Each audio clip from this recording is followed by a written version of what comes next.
সার্বিক ভোট কেন্দ্রের সর্বোচ্চ ত্রয়োদশ জাতীয় সংসদ নির্বাচন ও গণভোটে আইন শৃঙ্খলা পরিস্থিতি স্বাভাবিক রাখতে দেশজুড়ে আনসার ও গ্রাম প্রতিরক্ষা বাহিনীর প্রায় 5.5 লাখ সদস্য মোতায়েন থাকবে।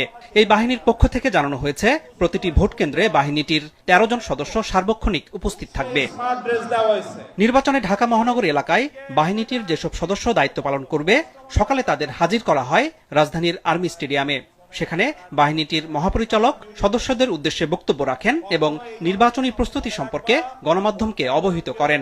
আগের মতো এই ইলেকশন হবে না যে আমি দাঁড়ায় থাকলাম, আমার সামনে দিয়ে যা খুশি তা করতেছে, বা আমার সামনে দিয়ে ভোটের ব্যালট বক্সে নিয়ে চলে যাচ্ছে। Not accepted. তোমার লাশের উপর দিয়ে যাবে, কিন্তু তোমার সামনে দিয়ে কেউ ভোট ব্যালট বক্সে হাত দিতে পারবে না। পারবে? কেউ হাত দিতে পারবে?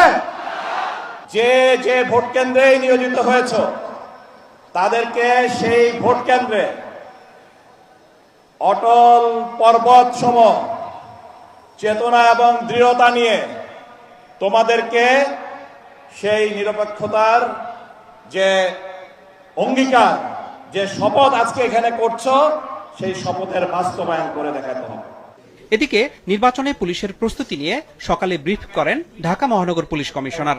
জানান, রাজধানীর 37টি ভোট কেন্দ্র বেশি ঝুঁকিপূর্ণ, যেখানে 7 জন করে পুলিশ সদস্য নিয়োজিত থাকবে। এছাড়া অতি গুরুত্বপূর্ণ কেন্দ্রে 4 ও সাধারণ কেন্দ্রে 3 জন করে পুলিশ সদস্য থাকবে। অতীতে নির্বাচনে পুলিশকে যেভাবে ব্যবহার করা হয়েছে, সেই কালিমামুক্ত হয়ে জাতিকে একটি অর্থবহ ও সর্বজন গ্রহণযোগ্য নির্বাচন উপহার দিতে আমরা প্রতিশ্রুতিবদ্ধ। ভোট কেন্দ্রের পরিস্থিতি কন্ট্রোল রুমের মাধ্যমে পর্যবেক্ষণের জন্য থাকবে বডি অন ক্যামেরা। একাধিক ভোট কেন্দ্রের নিরাপত্তার জন্য থাকবে 180টি স্ট্রাইকিং টিম ও 510টি মোবাইল টিম। এছাড়া ঢাকা মহানগরীর 8টি ডিভিশনে 8টি পৃথক কন্ট্রোল রুম এবং 4টি বিশেষ কন্ট্রোল রুম স্থাপন করা হয়েছে। নির্বাচনে সাংবাদিকদের শতভাগ নিরাপত্তা নিশ্চিত করা হবে, জানান ডিএমপি কমিশনার। আনোয়ার হোসেন, মাছরাঙা সংবাদ, ঢাকা।